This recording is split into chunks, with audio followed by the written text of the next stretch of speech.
बिस्मिल्लाहिर्रहमानिर्रहीम। मेरा नाम सैयद अली रज़ा है और हम पढ़ रहे हैं वेब सीरीज़ की लैंग्वेज HTML। अगर आपने हमारा पहला लेक्चर नहीं पढ़ा तो मैंने नीचे डिस्क्रिप्शन में उसका लिंक दे दिया है, आप वहां से पढ़ लें ताकि आपको हमारे इस लेक्चर की अच्छी तरह से समझ लग सके। तो हम चलते हैं अपने लेक्चर की तरफ। आज हम पढ़ने वाले हैं HTML कमेंट्स एलिमेंट।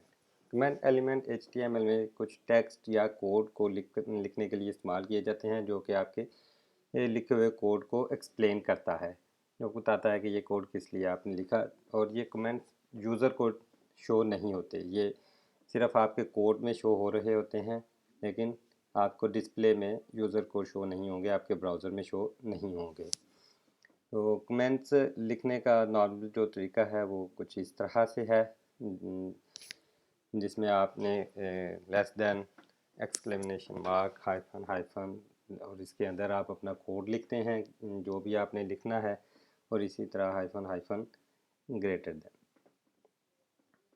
जी, इस तरह से हम कमेंट ऐड करते हैं अपने HTML कोड में, जो कि आप डिफरेंट तरीक़ों से इस्तेमाल करते हैं, डिफरेंट काम के ये इस्तेमाल किए जाते हैं। जैसा कि आपने अब नोटिफिकेशंस या रिमाइंडर्स लिखाने हैं, तो उसके लिए आप कुछ इस तरह से कमेंट लिखेंगे कि ये कोड आपने इसके लिए लिखा था, और ये सिंपल आप जैसे कि टेक्स्ट लिखा हुआ है मैंने, ये आप देख सकते हैं, दिस इज़ अ कमेंट, ये एक टेक्स्ट है।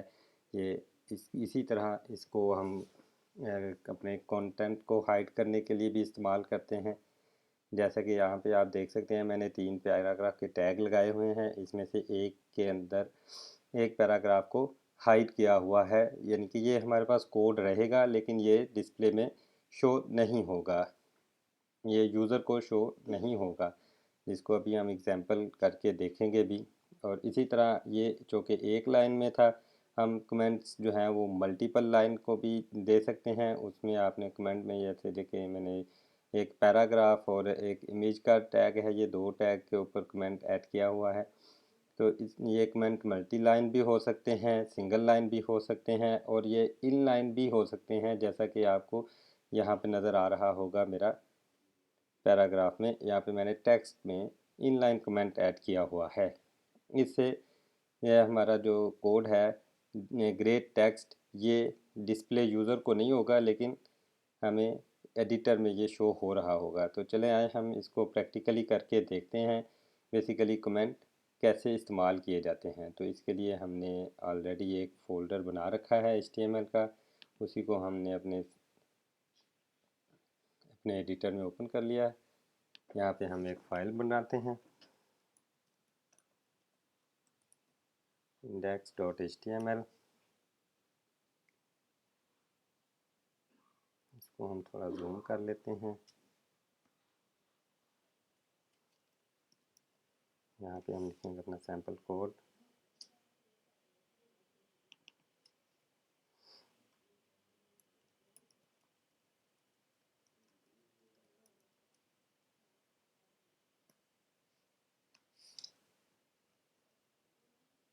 कमेंट्स एलिमेंट, तो सबसे पहले तो हमने ये देखना है कि कमेंट किस तरह से हम यहाँ पे ऐड करते हैं। यानी कि कमेंट हम किसी भी लाइन को या किसी भी टेक्स्ट को इस तरह से लगाते हैं। अब इसके दरमियान हम जो भी लिखेंगे ये वहाँ पे शो नहीं हो रहा होगा।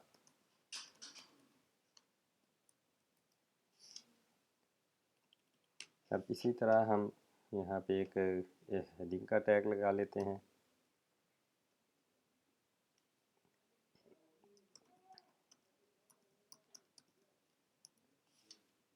एक पैराग्राफ का टैग लगा लेते हैं।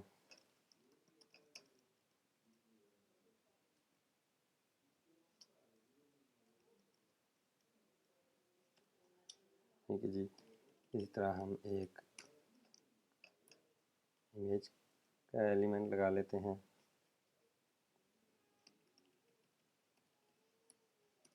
हम यहाँ पे एक हेडिंग 2 भी इस्तेमाल कर लेते हैं।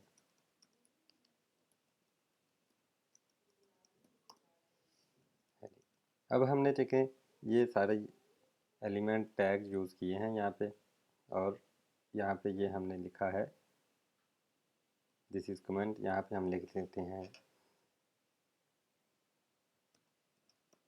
Heading start hair. ठीक है जी। अब हम इसी को कहते हैं यहाँ पे हेडिंग्स एंड।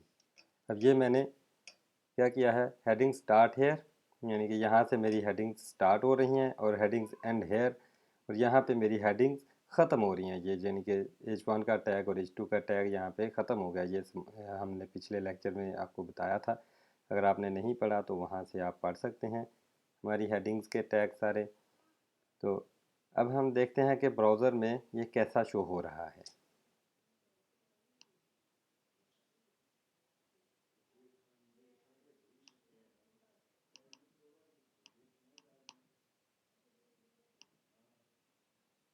ये देखिए जी, this is main heading, this is smaller heading, this is paragraph, लेकिन जो कोड हमने कमेंट में लिखा था वो शो नहीं हो रहा। अब मैं आपको दिखाता हूँ।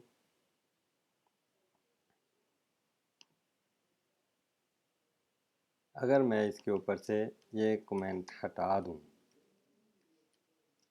इस तरह से कर दूँ, तो ये ब्राउज़र में शो होगा। ये देखिए, ये अब ब्राउज़र में शो हो रहा है। इसी तरह अगर हम इसको कमेंट ऐड कर दें तो ये ब्राउज़र में शो नहीं होगा। ठीक है, ये हम इसलिए लिखते हैं कि ताकि हमें याद रहे कि हमने इस जगह पे कोड क्या लिखा है और ये किस लिए लिखा है। रिमाइंड करने के लिए भी लिख सकते हैं, नोटिफिकेशंस के लिए भी लिख सकते हैं। अब हम सेकंड पढ़ा था कि इसमें हम कोड को भी हाइड कर सकते हैं। जैसे कि अब ये H1 की हेडिंग है, अब मैं चाहता हूँ कि H2 की हेडिंग जो है ये कोड में डिस्प्ले ना हो, तो उसके लिए मैं क्या करूँगा, यहाँ पे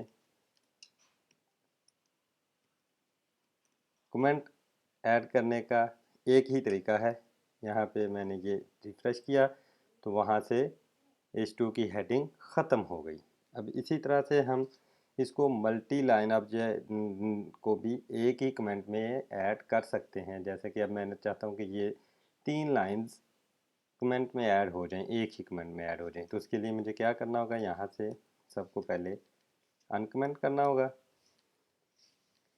और मैं यहाँ पे आके इसको ख़त्म कर दूँगा। तो क्या होगा, ये मल्टी लाइंस में कमेंट ऐड हो जाएगा। अब यहाँ पे देखते हैं, ये देखिए अब वो सारी लाइंस एक ही कमेंट के अंदर, मल्टी लाइंस कमेंट के अंदर आ गई हैं। अब इसी तरह से मैं इसको वापस रिवर्ट करता हूँ। अब यहाँ पे देखते हैं सारी चीज़ें हमारे पास वापस आ गई हैं। अब आपने देखा कि कोड के अंदर हमारा कोड एज इट इज़ रहता है। अगर हमने बाद में यूज़ करना है तो हमने सिर्फ अनकमेंट करना है और कोड यहाँ पे रिफ्रेश करेंगे तो कोड डिस्प्ले होना शुरू हो जाएगा। अब हमने पढ़ा था कि इनलाइन टेक्स्ट के अंदर भी कमेंट ऐड कर सकते हैं। ये देखिए जी, मैंने इसमें से